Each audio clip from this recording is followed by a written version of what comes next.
All right, what's up, everybody? We're about to jump in here, get started on the Falcons podcast. All right, once we get everybody else in here, we'll get going. All right, we are live. What's up, everybody?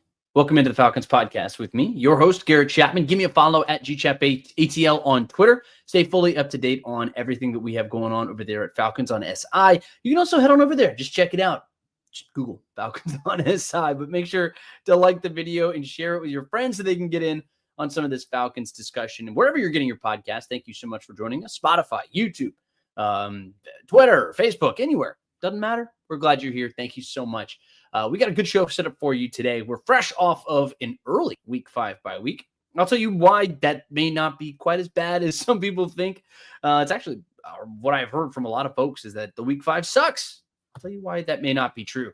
We're also going to dig into some thoughts on where the Falcons stand coming out of the bye week. And then what's up with some of these injuries discussions, just how they stand health-wise, because we finally caught up with head coach Raheem Morris. He gave us a couple of answers finally. So we're looking forward to hopefully bringing some of those to you here on the podcast today. Also, taking your questions. So make sure to drop those in the comments. We'll get to those as we see them throughout the show. And if you drop a super comment, of course, if you're over on YouTube, that's the number one way to jump straight up to the front of the line. So if there's something that you want to know, something that you want to find out, something you want to say, and you want to make sure that I acknowledge it, drop that super like or super comment, and I will get to it as soon as I can. I see a bunch of people are starting to jump in already. Kiera Possible, hey, hello. We got Play Stats. What up? What's good, GC? What's up, man? How are you? Welcome in. So James comes in, saw you strolling in on Raheem's press conference.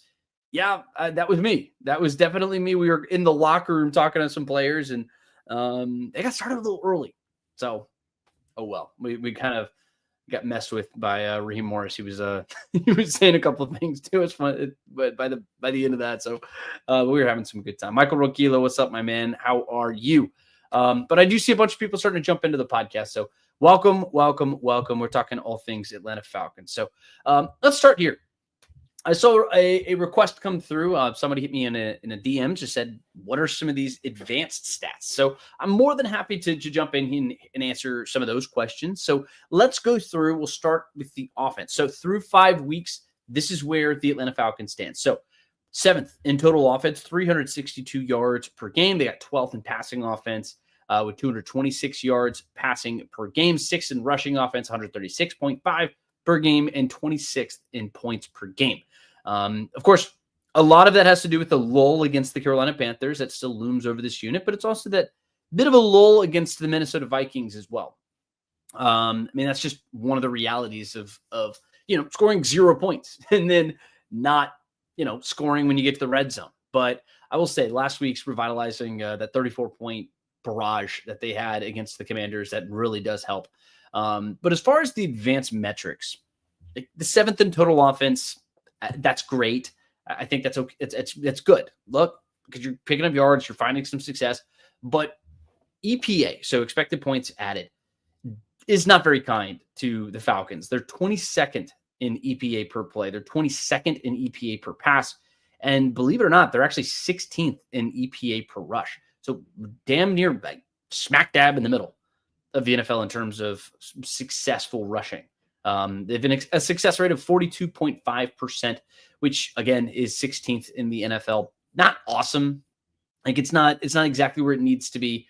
But again, a lot of that has to do with the fact that you go down 30 points to the Carolina Panthers. You're not scoring points and you're not throwing the ball effectively against the Minnesota Vikings. And I'd say that more performances like you have against the Washington Commanders is going to help you build some of these numbers a little bit. But one thing I do want to give a quick shout out to is this offensive line, because they're 12th in pressure rate and 2nd in sacks allowed.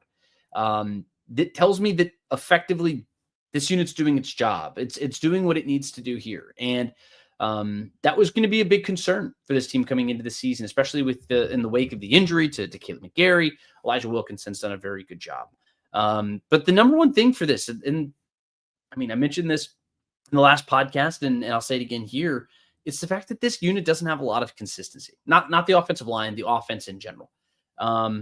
They need to start finding some of that. They need to build some of that out. And that's just par for the course, I'd say, with the young team that you have at the quarterback position, at wide receiver.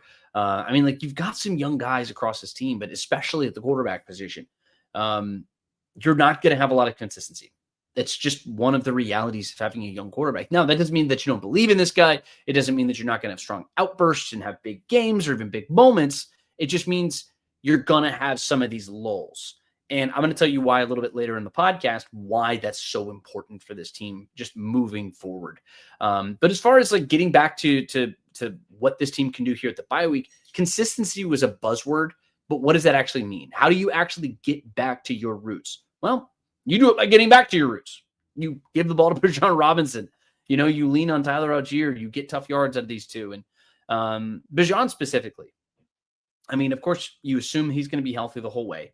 But maybe he doesn't maintain this progression just as far as his total yards are concerned. But he's on pace for 2,400 yards, guys. 2,400 yards. That's unbelievable. In fact, that's the second most in NFL history. Chris Johnson, he had 2,500. But it's also the fact that he's averaging fewer touches per game. That's the important thing, because what was the one thing that we talked about all offseason, all throughout the summer, all as we built up to camp? The number one thing for Bijan Robinson was his explosiveness. You just get hit a lot. And that actually where it's where you touch the ball more, but you get hit less. That's kind of what we saw with Saquon Barkley last year. That's effectively what happened. Right. And that's what we're seeing here with Bijan Robinson. Now, it's not quite as glaring, right? So he's averaging one fewer touch per game. But I mean, over the course of a season, that's potentially 17 hits fewer that he takes in a season. But it's something that kind of you'll see kind of build out throughout the course of the year. Right. But it's the fact that his yards per reception is more than doubled. I mean, you have, and that certainly will help by the fact that you have a 50-yard touchdown reception, and then you have a 69-yard reception earlier. That's just, that kind of thing helps you, right? But you don't want to overuse the guy, because this is someone who you need to make sure stays healthy. You don't want to put too much on him, because a running back in particular is somebody that if you take too many hits, they pile up and they stack and stack and stack. But this is a guy who's exceptional at taking care of his body and making sure that he's in the right spot physically heading into every game. But that's the number one thing, is make sure you're running the ball really effectively. Number two is the explosive passes down the field. You saw some of that come back against the Commanders, but outside of that, it really hasn't been there. And you saw that really come to a head against the Carolina Panthers. I think a lot of that has a lot to do with the health of Darnell Mooney, but you can't be that reliant on one player. You have to be able to get these guys open and get them the ball down the field. Now, I'd say the termination of Ike Hilliard, I mean, I don't know if that's going to continue to play through. You're going to need to find that against the Buffalo Bills on Monday Night Football. I'll tell you that much, because I mean, this is not a great rush defense that you're going to be facing in the Bills, but this is also not a great secondary either. You know, people have been able to take advantage of this group in the past. I haven't actually seen their numbers for this year. I need to go double check those. But I do know that the rush defense has left a little bit to be desired. But the last big thing is you have to make sure that this red zone offense is clicking. It's 26th in the NFL, 46.2 rate in the red zone. We talked about how they're number 7 in yards per game. They're 26th in points. That's the biggest difference between why your EPA is so much lower than your yardage production is. Because you have a 0-point game and then you have a field goal game. You know, so it matters in terms of that, but we'll see what they can actually do just as they build out some consistency. But that's your number one thing, is you have to build out some consistency. You need it. You have to have it. Let's roll back through here. So Kiera Possible says, who do you think QB spies Josh? I don't know if a lot of people have been doing that. I would say that you're going to have somebody in the middle of the field. I wouldn't be surprised if it's somebody like Caden Ellis or something, but you actually see a lot of man coverage here against Josh Allen, just in general. Believe it or not, that's just what these guys like to do. Like the man rates against him are much higher than your standard numbers in the NFL. But we'll see what they end up doing with it as far as game plans and everything else like that. They're not going to tell us a whole lot, but I wouldn't be surprised if you see Caden Ellis kind of play in that role. But Divine Diablo is somebody who, I mean, he's very good at patrolling the middle of the field, just in that center, that dig route area. And it wouldn't be all that surprising. That's a good question, though, Kiera. Michael Baxter comes through, says, good evening, Garrett. Good evening. Happy Tuesday to you, my friend. Kira Possible says, what are the Bills defense good and bad at? Well, I actually just dove into one of those big things. Specifically, they're very good or they're very bad against in run defense. A lot of that has to do with the fact that Ed Oliver's not there. He hasn't played since week 1. That's just something that you need to stay on top of. And health is always a big thing, but the Falcons have a chance to potentially take advantage of this. But actually, let's take a look at this. You want to know about the defense in particular. I actually have some of these numbers pulled up. I just got to get to them. But in terms of advanced metrics, EPA per play, starting there. Let's see. My computer is moving pretty slowly. There they are. Okay. So they're actually 16th in the NFL. So they're actually right there in the middle of the pack in terms of advanced analytics. Estimated points added per pass defensively. They're a little bit better defensively against the pass than they have been in the past. I know the secondary has been a bit of a worry spot for them, just to answer your question, Kira. But this year it appears that they're doing a little bit better, but it's also, I think that has a lot to do with the fact that their run defense has left a lot to be desired. But the Falcons should have some ability to kind of get after these guys. I think this is going to be a high scoring game. That's my expectation, assuming that you're not going to have the roller coaster. If you have the Michael Penix who showed up at Carolina, I think the Falcons, it'll be an ugly game. It's going to get very, very, very ugly. But if the Michael Penix who showed up against, let's just say the Washington Commanders or even the Tampa Bay Buccaneers, then you're actually going to have a really good opportunity in this game, right? But you're going to have to be able to match the scoring, and the defense is going to have to step up because this is by far their biggest challenge of the season, like not even remotely close. But just speaking of this defense, I mean, this is a group, so we want to get into some of these advanced analytics. Defense is currently first place. Total defense, 244 yards allowed per game. They're first place in passing defense, 135 yards allowed through the air. Right there in the middle of the road in terms of rushing defense, 16th in the NFL, and then 15th in points allowed per game. Now, the important thing to keep in mind here is, total defense is fine. Yardage stats may not always be the best way to look at how good a defense is, especially when the Falcons have been kind of struggling in terms of starting field position defensively. They're allowing short fields. So that's one of the reasons why you see points allowed per game a lot higher, 21.5, than the first place total defense would suggest. Bad starting field position, people end up getting a field goal, or maybe they just play with a short field and it's easier for them to go get 6, right? But as far as the advanced metrics go, they're 9th in EPA per play, allowed 5th through the air EPA per pass, and 27th in EPA per rush. But let me tell you this much. They've only given up the 5th most runs of 10 plus yards. Like, this is a Falcons defense who admittedly is significantly improved, but they're not all the way a finished product, right? Then one of the number one ways you can look at this is pressure rates. So weeks 1 and 2, one of the best pressure rates in all of the NFL. Weeks 3 and 4, not so much, right? So that's one thing that you can look at. It's Marcus Mariota and guys like that who wants to get out and run. They're going to cause more of a problem, but there's no real excuse for you to struggle in the way that you did against Bryce Young. It's just you were allowing a lot of rushing, right? And it's just game time and down and distance in game situations and things like that. But defensively, the heart, mind, fist of Jeff Ulbrich in this new scheme has been about as good as you could possibly hope it could be. But again, this is your biggest test of the season coming up with Josh Allen. Baker Mayfield, I'd say you did pretty well. You did really well up until about halftime, up until the special teams kind of let you down and got the Bucs kind of rolling in that game. But you get the Buffalo Bills this week, and then you get and then it's the 49ers right after that, right? But this is a spot where you're going to have to keep Josh Allen in the pocket, right? That's going to be one of the most important things. But here, Michael Ronquillo actually comes in here and says, contain James Cook for the Buffalo Bills offense. Yeah, James Cook, a lot of people have kind of glossed over the fact that this guy has been one of the best running backs in the NFL, specifically in the AFC. He's right up there with Jonathan Taylor and those other guys in the AFC. the guy's playing out of his mind, right? And if you have those two kind of running buck wild, this Falcons defense is going to be tested just on the ground.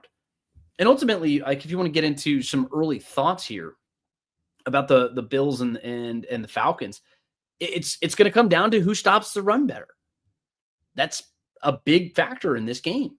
Can the Falcons run the ball? The Bills giving up 145 yards per game rushing, 5th most in the NFL this season.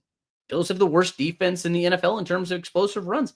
They've given up, I don't know what was the exact number. Hold on. Let me make sure that I'm exactly right on this, because this run defense, they get 10 plus carries. They're right there with the Miami Dolphins. They've given up 27, right? I wrote down the number 27. And I was like, no way that's right. No way that's right. Let me go double check that. That's how bad it's been in terms of rush defense for the Buffalo Bills. Not great. Not great. But look, Falcons have a chance to take advantage of that fact. But the tops of the fact that the Falcons have, a bit of a light box, and you're going to be, they've shown that they're able to get run on. All right. So you had some explosive runs that you gave up against the Commanders. You had a steady dose of it against the Carolina Panthers, right? Now you're facing the best rushing attack that you faced likely all season. It's going to be a big test here. And it's going to be very interesting to see how the Falcons do that. But one other thing, though, so that's our advanced metrics. That's everything else. My name is Garrett Chapman. This is the Falcons Podcast. We are live on a bunch of different platforms. So thank you to everyone who's jumping in. We've up to 50, 75 folks across all of our platforms, Facebook, Twitter, on YouTube as well. Make sure to hit that subscribe button if you're new here. We got a lot of new faces, and I'm very excited for everybody to jump in. Hit the like button. I really appreciate it. Any and all support is appreciated. But if you have any questions, any comments, anything else that you want to see or talk about here on the show, I will be taking your questions and comments and everything else throughout the course. So just drop them in there, and then we'll kind of go from there. And I'll give you kind of an update on where this team stands and everything else just coming out of the bye week. All right. So we hit our advanced metrics. We hit on a couple of early thoughts, just kind of like blending all of that in there. But then as far as where this team stands coming out of the bye week, are they going to be a playoff team? Are the Falcons a playoff team? I kind of go back and forth. I tend to say yes. Next gen stats give the Falcons a 40% chance of making the postseason. 40%. Not terrible. Not great. It's fine. Middle of the road. Sitting in 10th place in the NFC right now. But it's also because, you had the early bye week, right? And a lot of people complained that the Falcons had the early bye week. A lot of people were very upset. But Jeremy Fowler in ESPN, he actually had an interesting thought process with all of this. And he actually goes through and calculates every single winning percentage of a team going back the last couple of years based off of when their bye weeks are. Now, a lot of that has to do with the fact that you have a handful of, I think it's 2 teams a week, 3, 4 teams a week who have a bye week. And I mean, it's going to be heavily swayed by who those teams are, right? So last year you have let's say the LA Chargers, and it was the Philadelphia Eagles. Obviously, those 2 teams are pretty damn good, right?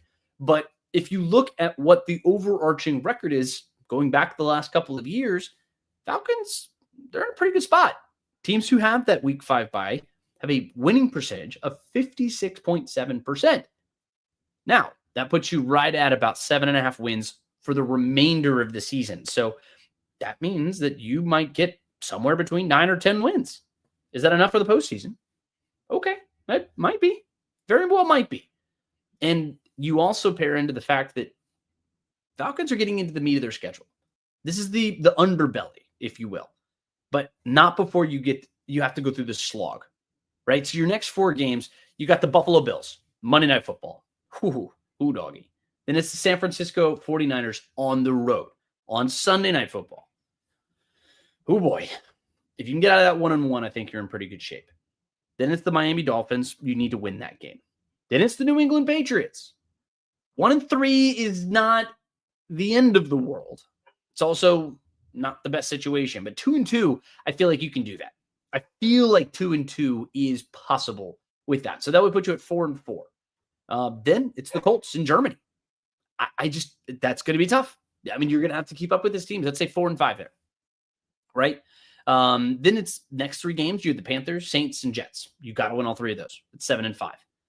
That's a little win streak right there. Then it's the Seahawks, Buccaneers, Cardinals on the road, Rams, and Saints. I think 3-2 is possible there. That sets you at 10-7. 10-7 is enough for this team to make the playoffs. And ultimately, that's what this team needs to do. Make the playoffs.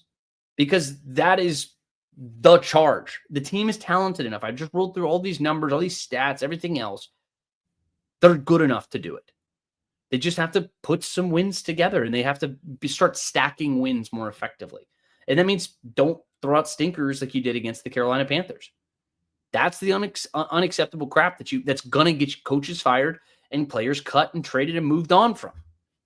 You can't do that kind of thing, right? So this is a team who I feel like everything is in front of them. Everything, you have the ability to do it. And if you can get to that 7.5 win, great. And then we're talking about this team potentially doing something in the postseason. You just need to keep pace with the Buccaneers, though. What else happens in the NFC? I think is also going to have a lot to do with all of that. But based off of the way that the Buccaneers have been playing, it doesn't seem like you're going to catch them. Now, people said the exact same thing about the Bucs and the Falcons last year.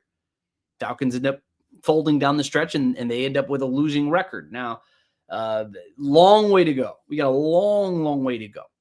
But these are teams last year. Let's just look at the teams last year. You have the Eagles and you have the Chargers.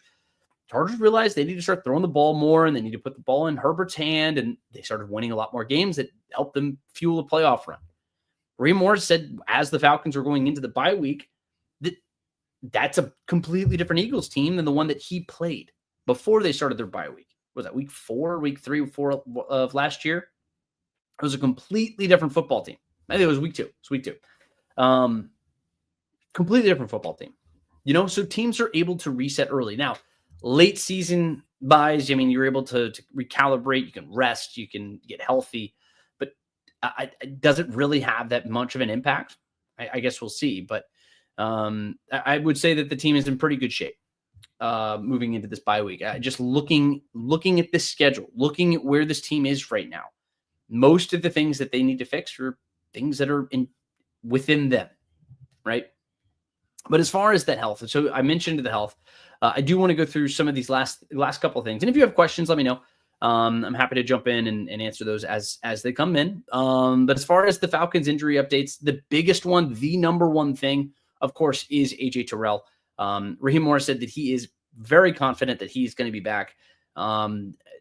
Just reading the tea leaves with Raheem Morris, it's pretty consistent that, this is one where he sounded like he was a lot more confident, right? And that's very important here for this one because obviously you're going to be playing a lot of man here against the Buffalo Bills.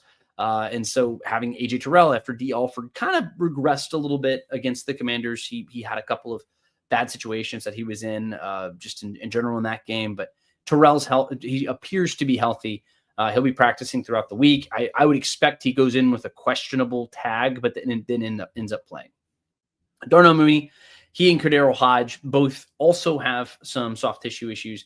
Kadero Hodge with his groin. Darnell Mooney is dealing with something in his hamstring. I just don't feel like those two are going to play. That's just my gut feeling. I would say that they're going to be evaluated throughout the week, I think is the terminology that Raheem Morris used, but it just doesn't feel very likely. But the other big news from today is Taquan Graham. So TQ Graham, he opened his 21-day window, and not a day too soon, man, because this is a defensive line who, I like the progress of this D-line. I think that it's young. It could use some reinforcements there, but specifically some bigger guys, right? Like this is a unit who just needs some heftier dudes. He would only be the second player on this defensive line that would be over 300 pounds. I think that would help. That would go a long way, especially if you're talking about a rotation that's been, okay against the run. But you can always use a little bit more size. But that just leaves Storm Norton. It leaves Troy Anderson. It leaves Braylon Trice on injured reserve. Troy Anderson on the reserve PUP list. No real timetable for those guys. Storm Norton is all 3 of those guys are eligible to return now because they have sat out the mandatory 4 weeks. But as far as when those next steps could be unfolding, it still remains to be seen. Kira, I see you have another question here, another comment. So it says, national media just want to put us on the spot, and we have to take advantage of it. We especially have to beat the NFC teams we might tie with for a possible wild card. Yes. No, you're exactly right. So you look through the schedule, and like there are several teams on this schedule, Kira, who, I mean, you need to get a win against, right? So obviously you have the Tampa Bay Buccaneers. You need to go back and get some vengeance there. And you need to at least split with the teams that you faced already. So you need to beat the Carolina Panthers. You need to beat, you need to beat the Saints twice. That's just what you need to do. But that's just a bad football team that you need to take advantage of. But again, when I do these prognostications, I like to do a split. I've said that many times, but you really need to go get a win against the Buccaneers. You definitely need to get a win against the Carolina Panthers. But you face a lot of these teams. I mean, the Cardinals, the Rams, those are teams that the Seahawks are another one. Those are all really good football teams who you will be facing off with when it comes down to wildcard positioning. So critical spot for you. You got to go out and get a win there. JC730 says we need a Vikings game plan against Buffalo. Just force the run on them and stop the run. Don't let Josh Allen be Superman. Easier said than done, JC. I do tend to agree. You need to be able to run the ball. The best way to beat Josh Allen, though, JC, is to make sure that he doesn't touch the field. It's one of those types of games. Turn around, hand the ball off. I think this is going to be a Tyler Algier game. That's just kind of where my head goes on this one. Turn around, hand the ball off, and just pound the rock. I would love to see a couple of wrinkles here from Zach Robinson in this offense.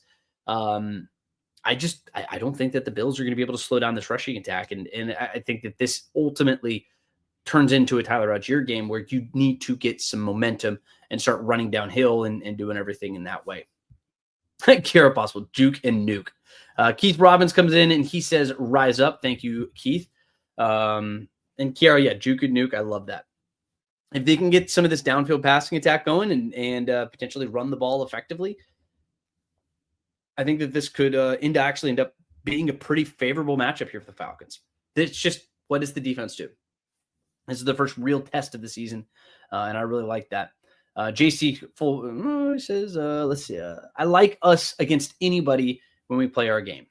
I think that this is a good football team. The roster looks like a playoff roster. You just got to go out and win some of these big ones. You really need to go do that. And I think that this team is talented enough to really give anybody a run for their money. And I think that they could stay in any game or beat any team that they play. It's just about finding that level of consistency. And what does the offense look like coming out of a bye week? What does this defense look like against its biggest test of the season? I think that obviously all remains to be seen. But short podcast here today, folks. Feeling a little under the weather, just for the record, for everybody, just so everyone's aware. But I'm shorter podcast here today. But I appreciate everybody who's jumping in. Thank you so much. I know Scott and Nick, they're going to be coming live here tomorrow morning at 8:30, and they do that every Monday and Wednesday. I do these every Tuesday and Thursday. And again, somebody asked about some advanced analytics. I was more than happy to jump into those. So if you have anything that you want to see, drop a comment, let me know, or hit me up on over on Twitter at GChapATL. We'll be back here on Thursday at 6:00 with our next pod. So make sure, hit that like button, make sure to subscribe, make sure to stay up to date on everything that we have coming out. Give me a follow at GChapATL. Check out all the great content that we have coming out this week, because we're back to a Falcons game week. So you can do that, or you can head over to si.com/NFL/Falcons, get your fix there too. But big thank you to everybody who jumped in. Appreciate all the comments and the questions. My name is Garrett Chapman for Falcons on SI. I'll see you all very soon. But until next time, go Falcons.